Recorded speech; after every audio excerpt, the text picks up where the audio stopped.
여러분 안녕하세요. 11월 25일 여의도 펀드매니저TV 금일시장 전망 및 투자 전략 시작하도록 하겠습니다.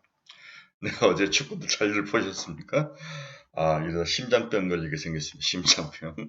저도 집에서 아내랑 같이 가족들이랑 보는데, 심장병 걸리게 생겼습니다. 저는 2대2 무승부에 배팅을 했는데, 네, 3명이 배팅을 했는데, 한 분은 선배님은 3대1 승, 후배님은 3대1 승, 선배님 2대1 패, 저는 2대2 무승부 했는데, 셋 다 틀린 그런 모습을 보고 결과가 나왔는데요. 제가 어제 축구를 보면서 이 세상에서 뭘 하든 에이스는 어느 조직이 잘 되려면 에이스가 꼭 하나 필요하구나. 손흥민이라는 걸출한 그 스트라이커가 있기 때문에 쟤들이 공격을 저렇게 마음대로 할 수가 없구나. 그의 그 빠른 발과 그렇죠? 네, 반격이 굉장히 무서운 그런 모습이 있기 때문에 그 수비수들을 끌고 다니면서 못 나오게 막는 그러한 모습을 보면서 이 조직도 마찬가지죠. 특히 금융의 조직은 스타 어프로치가 맞는 것 같아요. 어느 조직은 스타가 한 명이 있어야 그 조직이 크게 발전하고 성숙하는데 우리 주위를 한번 둘러보셔서 주위에 잘 되는 친구나 후배들이 있으면 좀 많이 도와주고 그를 통해서 오는 낙수 효과가 굉장히 크죠. 특히 자산운용을 하다 보면 스타 펀드 매니저가 있어야 그 자산운용이 잘 되고 스타 애널리스트가 또 스타적으로 굉장히 그 영업을 잘하는 사람이 있어야 그 조직이 크고 후배들도 배우고 조직이 발전해가는 모습을 볼 수 있습니다. 팀 어프로치, 시스템 어프로치는 일을 안 하겠다는 의미로 받아들여야 될 것 같아요. 저는 그렇게 봐서 저는 스타 어프로치가 맞는 것 같다는 생각이 듭니다. 손흥민의 존재감이, 에이스의 존재감이 어제 저는 의외로 크게 봤던 그런 하루였던 것 같아요. 자, 오늘은 틀림없이 단기 이익 실현이 나올 것 같아요. 그러나 지속적으로 고를 하는 게 맞는 게 아닌가 이런 생각으로 결론을 한 줄로 내봤습니다. 단기 이익 실현을 견뎌라. 아직까지도 시장을 떠날 때가 아니다. 시장은 내년 1분기가 끝나고 5월이 들어서면 시장을 떠나라. 이렇게 지속적으로 여러분의 귀에 피가 나도록 저희 일관된 투자 전략을 이야기를 해드리고 있습니다. 구독, 좋아요 많이 눌러주십시오. 네, 시장 키포인트 한번 봅시다. 미국 증시가 휴장이죠? 네, 추수감사절로 휴장에 들어갔습니다. 산타넬리가 하지만 연말 산타넬리가 지속될 것이다. 다양한 개별 종목 장세가 시장에 지속적으로 나타나는데 이 부분을 예측하기가 참 힘든 것 같아요. 저희 유튜브를 이제 중간에 한두 개 유튜브를 보면 제가 어제 우리가 잘 맞췄다, 제가 잘 맞췄다 이 얘기하니까 네가 뭘 잘 맞췄냐 이렇게 말씀하신 분도 있으셨는데 제 유튜브를 한두 편으로 보시면 안 되죠. 길게 봐야 되죠. 우리가 유튜브를 길게 보면서 중간중간에 많은 리스크가 있지 않았습니까? 포기하고 싶고 시장을 떠나고 싶고 그런 케이스가 있을 때마다 아니다. 지금은 바닥이다. 견뎌야 된다. 견디면 반드시 기술적 반등과 베어마켓 랠리가 올 것이다. 산타넬리가 올 것이다. 우리 이렇게 서로 따독거리면서 여기까지 오지 않았습니까? 그 큰 흐름을 맞췄다는 이야기죠. 네. 오해는 없으시기 바랍니다. 자, 오늘은 이익 실현 매물 출회의 가능성은 있다. 그러나 당분간 지속 보유를 저는 개인적으로 추천을 여러분들에게 해드리고 있습니다. 금융시장 키포인트 한번 봅시다. 미 증시 현지 시간 24일 추수감사절 휴장, 내일은 또 1시까지만 하고 조기 폐장을 하죠. 유럽 증시는 연준 속도 조절 기대에 상승 마감을 했습니다. EU가 가스 상한제 합의에 실패했죠. 275유로 상한선을 두고 격론이 일어났습니다. 너무 높다. 동유럽 국가들은 이것도 너무 높다. 좀 낮춰라. 이런 이야기를 하는 것 같고 서유럽과 동유럽의 생각이 좀 다른 것 같아요. 푸틴은 서방국에 대해서 원유 가격 상한제는 심각한 결과를 초래할 수도 있다. 이렇게 또 엄포를 놓고 있는데 외신을 통해서 우크라이나에 미사일로 폭격을 해서 온 도시를 박살낸 모습을 보면 푸틴은 정말 전범 처리를 받아야 될 것 같아요. 러시아가 우크라이나가 요구사항 충족 시 국민고통을 끝낼 기회가 있다. 협상을 할 수 있다 이런 이야기인데 협상은 쉬워 보이지는 않네요. 터키가 85% 인플레에 불구하고 또 금리 인하를 했죠. 10.5에서 9%. 네, 투르키에. 크레딧 스위스가 중국 증시 내년 상반기까지 약세를 보일 것이다. 지금 북경이 폐쇄 상태라는 이야기가 지금 외신을 통해서 나오죠. 이렇게 된다면 그동안에 이제 압축되어 있고 하락했던 중국 경제가 다시 살 수 있었는데 다시 또 긴축으로 긴축이 아니라 하락으로 돌아가는 게 아닌가. 다시 막아버린다면 내년에도 경제 상승률이나 전망이 그렇게까지 긍정적이진 않을 것이다. 이 영향은 다 한국에도 영향을 많이 미치는데 한국은 중국의 양날의 칼이라 그랬죠. 한 면에서는 안 좋으면 돈이 빠져들어오는 것은 좋은데 결론적으로 먹고 살아야 되는 면에 있어서는 중국이 좋아야 우리에게도 낙수 효과가 떨어지는 효과가 있기 때문에 양날의 칼이라는 이야기를 했습니다. 일본 부유층 탈세가 총 8천억대다. 통계 작성 이후 역대 최고이다. 이게 많은지 적은지 저는 모르겠습니다. 일본 여기에 갑자기 툭 튀어나왔네요. 어제 달러 인덱스는 0.21% 하락해서 105.85포인트에 끝났네요. 네, 드디어 105자가 보였습니다. 한국 원화가 굉장히 강세로 돌아서는데 달러 약세, 타국 통화 강세 이런 모습으로 주식시장에 활력을 지금 불어넣고 있습니다. 하지만 이 하락도 어느 한계에 도달하면 또 뭐랄까 바닥을 지키는 저항선이 작용할 것 같은데 그게 어느 정도 수준일지 한번 주말에 잘 가늠을 해봐야 될 것 같습니다. 미국 국채 수익률도 소폭이나마 하락 마감을 했네요. 2년짜리는 0.9bp, 10년짜리 한번 볼까요? 2bp 이렇게 하락을 하며 마감을 해서 미국 금리는 크게 변동치 않고 어느 한 일정 패턴, 밴드 안에서 갇혀져 있는, 갇혀 있는 그러한 모습을 보여주고 있습니다. 안정적인 모습을 보이고 있다는 거죠. 최근 WTI가 아주 무섭게 빠지고 있는데 저는 뭐 70달러를 깰 수 있다라고 보는데 어제는 약간 상승해서 78.59달러. 아마 미국도 그렇고 한번 빠지기 시작하면 가속이 붙을 것이다. 그리고 WTI의 70%는 선물 투기 세력이 가지고 논다라고 제가 여러 번 이야기했죠. 현물 수요는 30%밖에 안 됩니다. 이 굉장히 중요한 이야기인데 이 70%가 이제 먹었으니까 뱉어내야죠. 네, 매수했던 것들을 팔면서 이익을 연말에 실현시키는 그 수급으로 인해서도 WTI는 지속적으로 하락할 확률이 있다.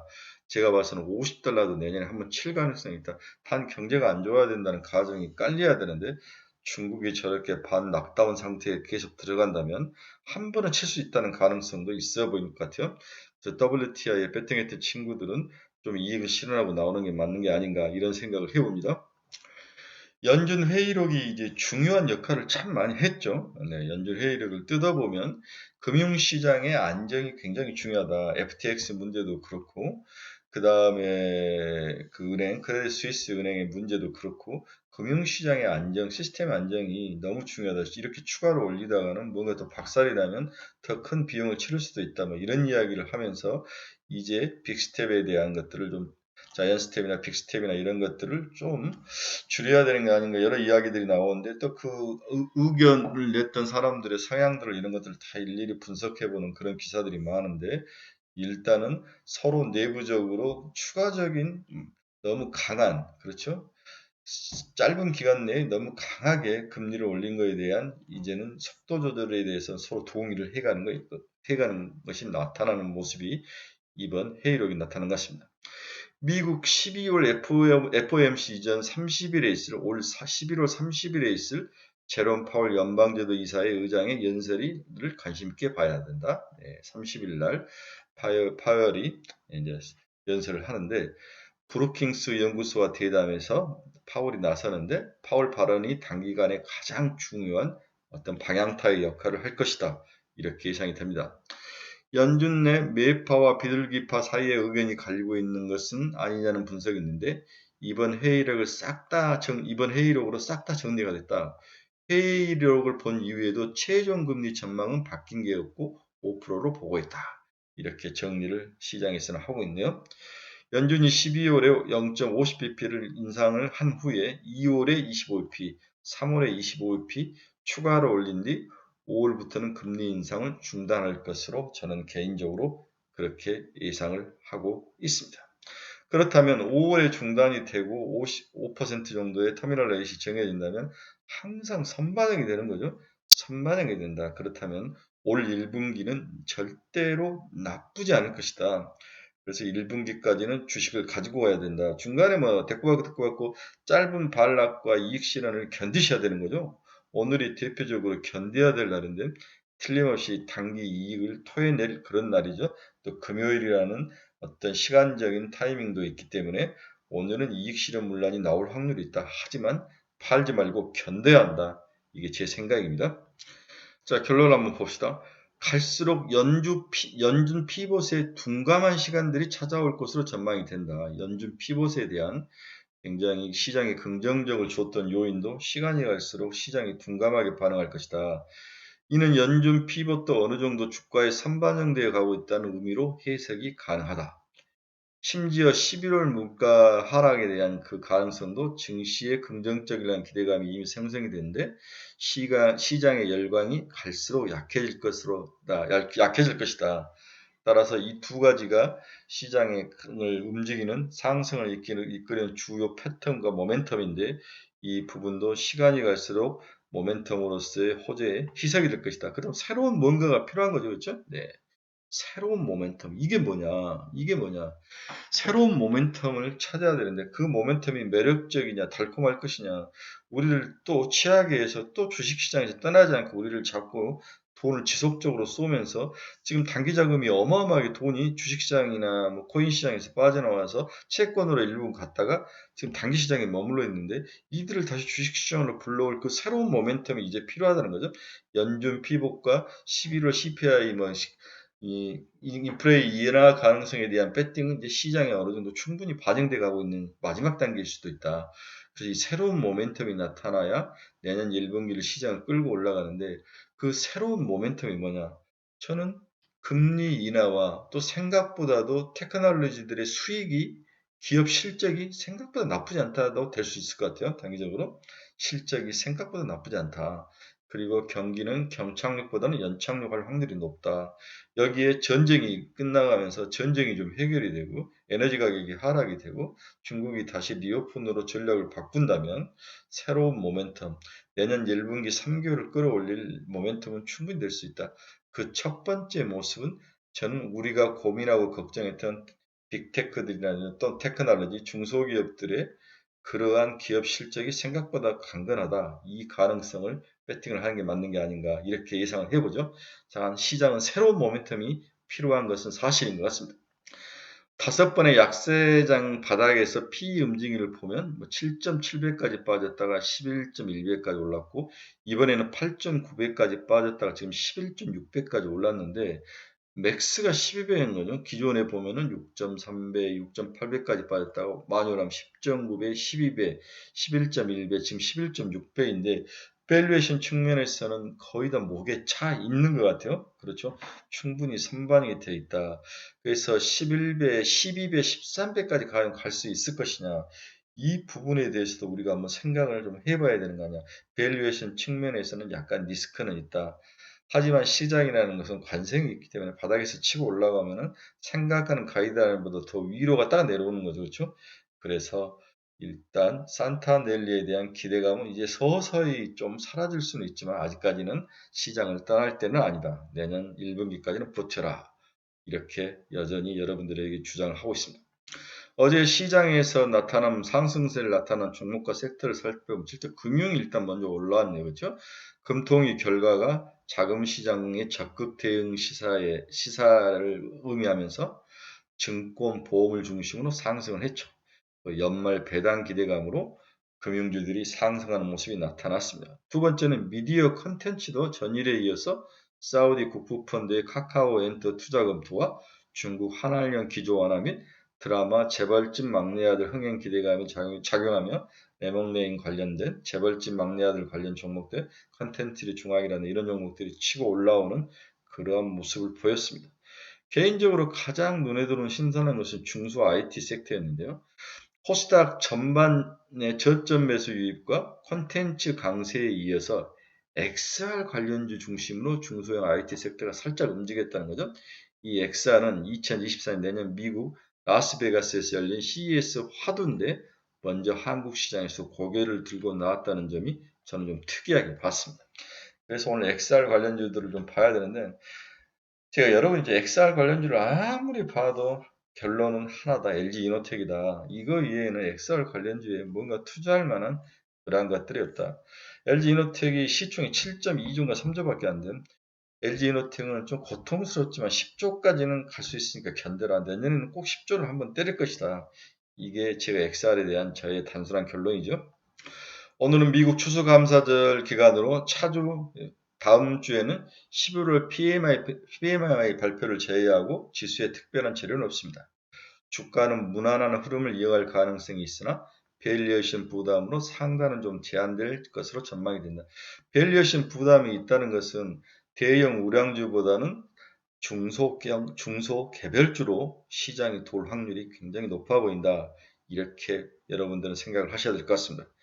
개별 호재에 민감하게 반응한 상황으로 모멘트 보유 업종 및 종목별 차별화 강세가 오늘도 이어질 거로 보여지고 있다. 아직도 연말에 종목을 못 고르고 고민하고 계신다면 SM은 10만원까지 봐라. 로봇주 괜찮다. 그렇죠? 네, LG이노텍, CS윈드, 첨보, 엔캠, 대주전자재료, 대부마그네틱 이런 종목들을 한번 눈여겨서 봐라.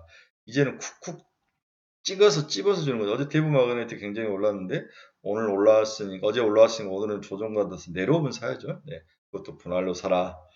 나눠서 사라는 거죠. 첨보나 엔캠 같은 것들을 또 SKIT 같은 것들이 올라오는데 바닥에 있는 양극재를 제외한 음극재는 올라가다 좀 많은 것 같고 전해액과 전해질 쪽이 움직이는 것 같고 뒤에 이제 뭔가요?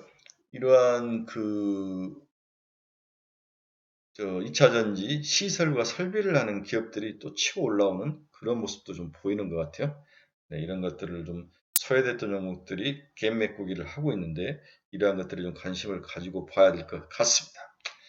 자, 즐거운 주말입니다. 네, 축구가 비겼는데 이제 주말 내내 우리 이제 아빠들, 엄마들 또 축구 좋아하시는 분들은 얼마나 좋습니까? 행복하게 축구를 보는데 오늘 주식이 확 올라줘야 주말을 더 즐겁게 볼 수 있을 것 같습니다. 자, 저는 내일 여의도에서 우리가 매달 하는 스터디 모임을 합니다. 시간은 1시이고 장소는 여의도 정경련회관 2층의 루비올에서 하는데 혹시 관심이 있는 스터디 모임에 관심이 있는 친구들은 밑에 댓글에 달아주시면 제가 안내를 해드리겠습니다. 내일은 증권사 애널리스트 센터장 한 분이 오시고 그 다음에 IT 아주 유명한 애널리 한 분 오시고 그리고 제가 시장 전망을 해주고 이렇게 3개의 파트로 되어 있습니다. 1시부터 4시까지 하는데 이건 한 3년 된 저희들의 아주 전통적인 저희 카페의 전통적인 스터디 모임입니다. 저와 관련이 있는 우리나라의 아주 유명 애널리스트들 전부 재능 기부이시죠. 우리 주린이들 위해서 재능 기부. 먼저 여러분들이 센터장과 에이스급 애널리스트를 만나서 시장 돌아가는 거라든지 흐름 여러 가지 변화들을 채취를 해 보시겠습니까? 좋은 기회니까 이럴 때일수록 열공 자꾸 자기 자신을 많은 공부에 노출을 시켜야만 많이 듣는 거죠. 들어야 실력이 느는 거니까. 예, 제가 이야기를 했죠. Q가 늘어야 P가 는다. 예, 양이 늘어야 질이 느는 거죠. 제 영원한 그건 진리인 것 같습니다. 자, 오늘도 소폭의 이익 실현의 물량이 나올 수 있다. 하지만 쫄지 말고 견뎌라.